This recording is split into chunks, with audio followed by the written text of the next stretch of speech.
této kategorii je DC Inferno Kolín.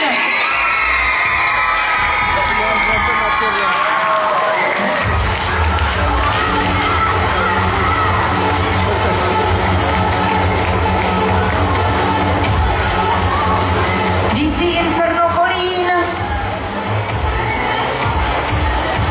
a na prvním místě Easy Dance Nibor.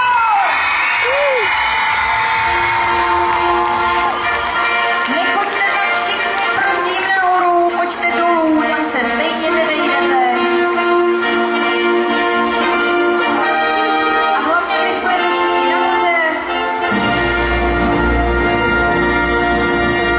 tak vás neuvidí pan fotograf. Pojďte tady zepředu, nebojte se, pojďte, tady to normálně obejděte, vůbec se nestyďte, budete líp vidět než ty ostatní. Tak, tady pojďte takhle zepředu, skvělý, bezvadný. Ještě jednou připomínám, že vy, co vyhráváte na prvním a druhém místě, máte v ruce diplomy, na krku medaile a ještě dostanete poukázku od Kenvela na nákup v hodnotě 200 nebo 500 korun a taky máte tyčinky Horny. Tak teď jenom čekáme na nadání veškerých medailí.